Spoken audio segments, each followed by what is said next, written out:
ফুপু আপনি কিসের জন্য আসছেন আমার বাসায়?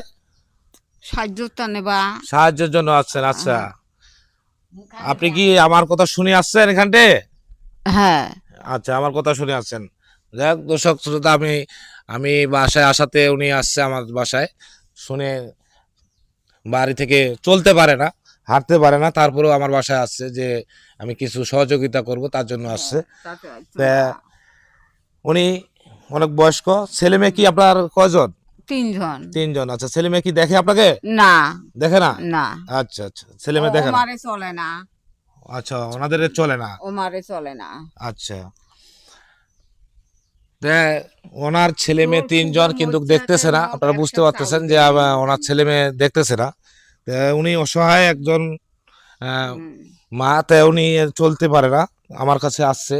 আপনারা দেখতে পাচ্ছেন। যদি ভিডিওটি ভালো লেগে থাকে, আমি ওনাদেরকে সহযোগিতা করতেছি, আপনারা অবশ্যই লাইক কমেন্ট এবং শেয়ার বেশি বেশি করে করবেন, যেন এই ভিডিওটা দ্বারা যদি কোনো কিছু ইনকাম হয়, তাহলে পরবর্তীতে আমি অন্যকে আরও একজন অসহায় মানুষকে হেল্প করতে পারবো।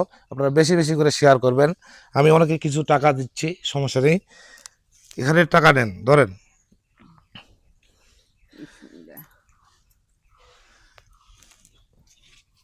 এই যে নেন, আমি কিছু টাকা দিলাম, ঠিক আছে? আপনি যান, এটা দিয়ে বাজার করবেন, সমস্যা নেই। যদি আরো কোনো কিছু প্রয়োজন হয় পরবর্তীতে, হ্যাঁ, যদি হয়, ঠিক আছে, আপনি আসেন। হ্যাঁ, আপনি আসেন। আচ্ছা, ঠিক আছে। আমি আমার দর্শকের বিষয়ে কিছু বলেন, যে ওনারা বেশি বেশি করে যেন। আচ্ছা, আমাকে বেশি বেশি করে কিছু দেন, দান খয়রাত করেন। আমার কিছু চলবার মতো নেই। একটা ঘর দুয়ার তো আমার ভাঙে চুরে শেষ।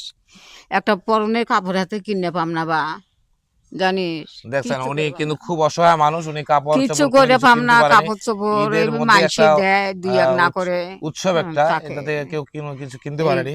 যাই হোক, আপনারা বেশি বেশি করে ভিডিওটা শেয়ার করবেন। তো ঠিক আছে, আপনি যান। হ্যাঁ, আচ্ছা, বা দোয়া করি ঠিক আছে, যান। ভালোই থাক, যুগ যুগ বা। প্রিয় অডিয়েন্স, আপনারা দেখতেছেন যে উনি খুব অসহায়, ঈদের মধ্যে কোনো মার্কেট করতে পারেনি।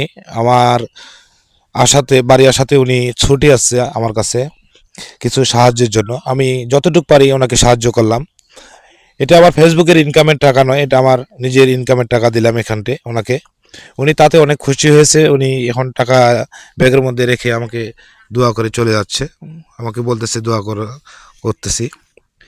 যাই হোক, যদি আপনাদের ভিডিওটি ভালো লেগে থাকে, অবশ্যই বেশি বেশি করে লাইক কমেন্ট এবং বেশি বেশি করে শেয়ার করবেন। আমি যেন পরবর্তীতে এরকম এই ধরনের অসহায় মানুষের পাশে থাকতে পারি, আপনারা অবশ্যই সাপোর্ট করবেন। উনি একেবারেই চলতে পারতেছে না, লাঠির উপরে ভর করেই চলতেছে। দেখতে পাচ্ছেন কিভাবে হেঁটে হেঁটে যাচ্ছে।